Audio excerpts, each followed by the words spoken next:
Hi guys, ayan, good afternoon. Ayan, isa dito po tayo sa tindahan. Ayan, naglakad po kami mag-ina. Ito po yung aking anak. Okay ka lang, nak? Ayan, katatapos lang po namin mag-biopsy. Ikaw ang tatanungin ko, okay ka lang ba dyan? Ayan. Sa inyo.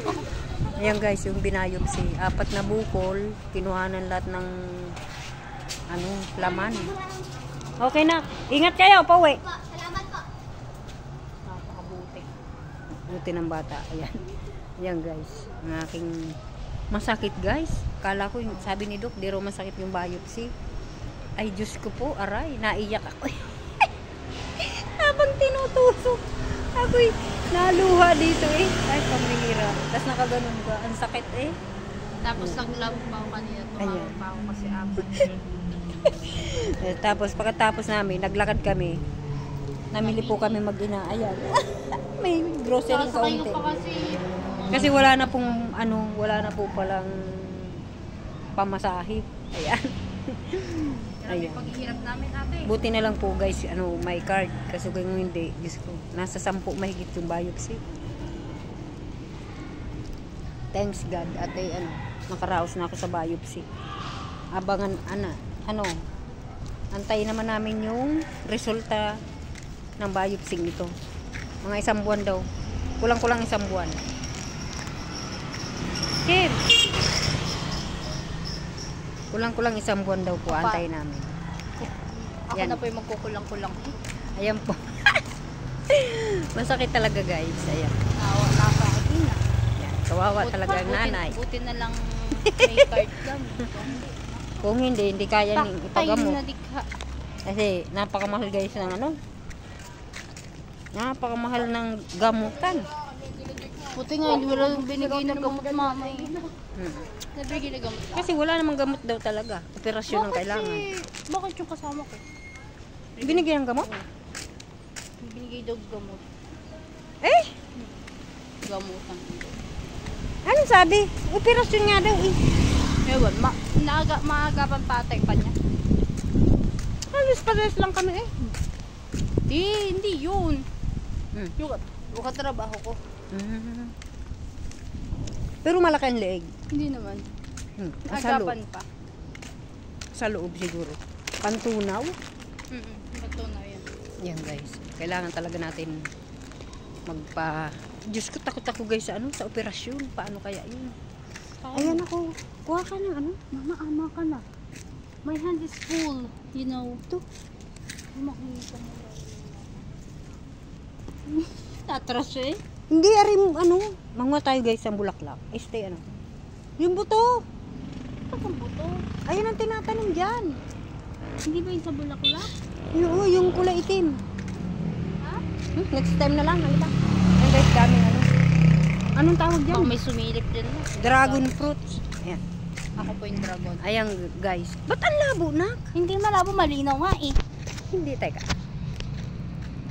Ayun, kaya pala. Pati yung sound. Mama, ano ko lang yan? Basak na yung cellphone mo? Oo, nabagsak yan. Ayan guys. Sakit ng liig ko. Hindi ka na nga nagbubuhat. Ako na masakit yung kamay dito. Yan guys, nandito nga po pala kami sa Dito po kalsada. Sa Sa kalsada guys. Sa sagingan ma. Pauwi na sa amin. Wala na po kami pamasahe. So naglakad kami ng aking dalaga. Ayan. Mahirap ang Mahirap pala magbuntis Bakit? Hindi ko makita yung dadaan ko. Hindi na ako bubuntis. Salamat lang sa aking anak at napakabait. Yan. Kahit lagi ko yan nabubulyawan guys. Pero siya. Ay, siya. Yung beshi mo ma. Ay, ano ga? Masasakto ka pa sa heaven. Saan ka galing? Ayan guys, nakita ko yung dabar cards ko din oh. Si hi ka naman! Ako nagpa-vlog. Ayan po ang aking barkada, ay kababata. Ang pangalan mo nga baga? Hindi alam. Hindi ko alam. Pabalingin kami. Aray ko. Okay, kita. Oh, sige, ingat.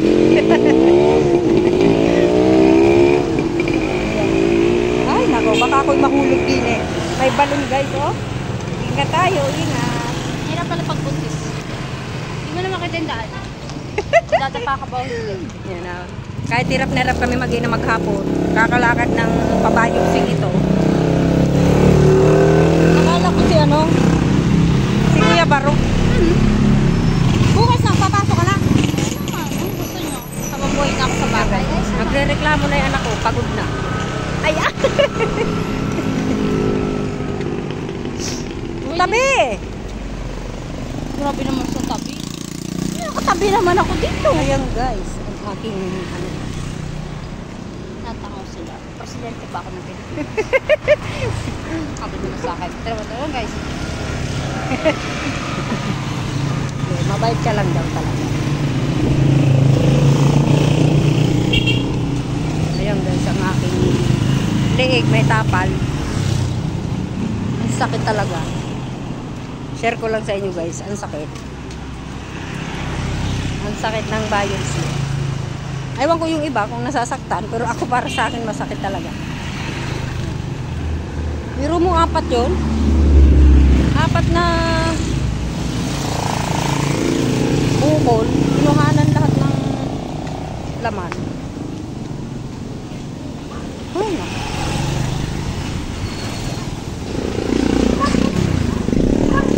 Guys, hanggang mamaya na lang po. Hanggang doon na lang sa amin ba?